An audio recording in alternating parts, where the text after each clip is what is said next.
Today we will finish the principles of oral surgery. This is the part 3 lecture. In part 1 and part 2 we have done till tissue handling. So developing a surgical diagnosis, basic necessities for surgery, aseptic techniques, incision planning. This is in part 1 lecture. Flap designs and tissue handling is in part 2 lecture, and we will start from the 7th principle, which is hemostasis. So why you want to achieve the hemostasis? You want to achieve the hemostasis to minimize the intraoperative total blood loss. You want to achieve hemostasis to increase the visibility of surgical field, to increase the speed of surgery, and to cut down the total operating time. You want to minimize the post-surgical hematoma, right? So hematoma decreases the vascularity, it increases the wound tension, and it acts as a culture media where all the bacteria can grow, right? So you want to decrease the hematoma, otherwise there will be post-operative wound infections. So these was the requirements of hemostasis, why you require hemostasis. Now how you achieve hemostasis?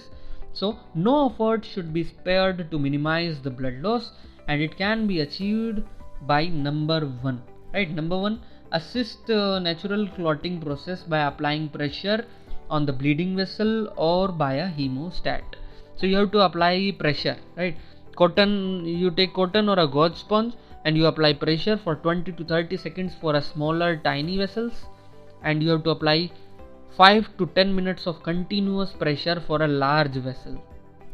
Then second, you use electrocautery.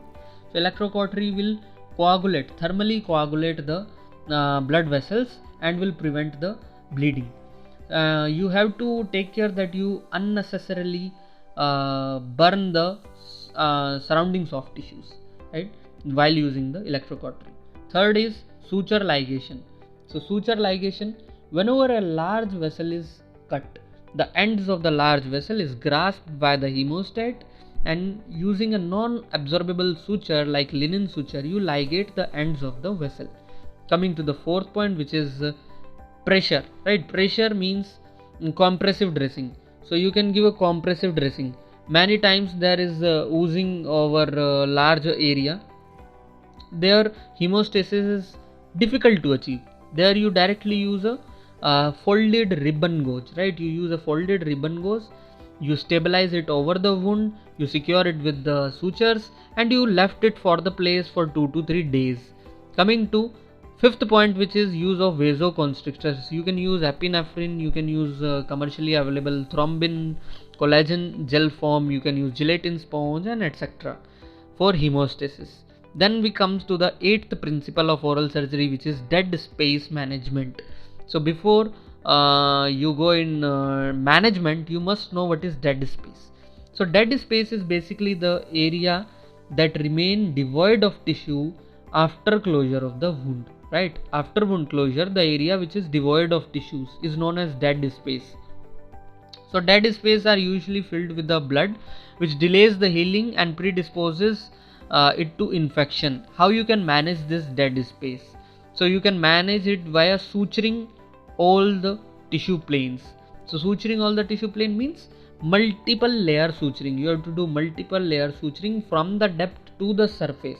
Number 2, you use a pressure dressing. So pressure dressing over the wound means your post-operative for post-operative period like 12 hours or 18 hours, you use a pressure dressing so that there is less hematoma formation. Number 3 is your packing. So packing means you surgically pack the defect. You surgically pack the defect with the stripped ribbon gauze, which is impregnated into the antibacterial medication, and you just pack it and tie it with the sutures. Fourth is using drains. So drains you can use alone, or you can use them along with the pressure dressings, right? Then we have decontamination and debridement. So decontamination and debridement is your 9th principle. So you must know what is decontamination and debridement. Decontamination of wound is done by repeatedly irrigating it during surgery and during closure, right? It dislodges the bacteria and other foreign materials from the wound. And debridement is careful removal of necrotic, foreign, and severely ischemic material from injured tissue. right, that would impede in healing. So this is about the decontamination and debridement. You copiously irrigate it, right? You irrigate during surgery, you irrigate at the end of surgery, and you carefully debride all the necrotic foreign bodies and severely injured tissues. Then you have to do the antibiotic prophylaxis, and in intraoral wounds, patients should be instructed to use frequent medicated mouthwash after every food intake. And in extensive oral surgical procedures, we put NG tube, right, Ryle's tube. We feed the patient using Ryle's tube till the wound heals, so that there is no oral contamination with the food. Then we come to the 10th principle. 10th principle is your suturing. So suturing is basically a detailed topic in which we will give I will give you a detailed lecture over the suturing. It is a separate chapter in which we will be dealing with the suturing materials, suturing techniques, and the most common question, which is principles of suturing. So this will be doing into the detail in suturing chapter, so that's why I am going very fast through this topic. In suturing we will be doing the goals, quality of ideal suture material, then suturing all the suture material types like plain gut, chromic gut, Vicryl, polygalactin, and polydioxanone, PDS, Daxone, polyglycolic acid, surgical silk, nylon, polyester, Prolene, Gore-Tex, monocryl. So we'll be doing detail in the suturing lecture. Okay, then knots. What are all the types of knots? Principles of suturing, which is exam point of view, it is important, and all the detail about suturing techniques. So this will be doing in the suturing chapter. Coming to 11th principle of surgery, which is oral surgery, which is edema control, right? Edema control. So edema basically results from the collection of fluid in the interstitial spaces due to transudation from the damaged vessels and lymphatics obstructed by fibrin. Again, it is defined as a collection of fluid in the interstitial spaces due to transudation from damaged vessels and lymphatics obstructed by fibrin. More severe in areas with loose connective tissue. So where edema occurs? Where there is loose connective tissue, there edema occurs more. How you control the edema? You put the pressure dressings, right? Careful and gentle tissue handling using ice packs and short-term steroid therapy are used to reduce the edema. So this was the 11th principle of surgery, edema control. Coming to 12th principle of surgery, which is post-operative infection control. So how you manage the post-operative infection, or how you prevent the infections?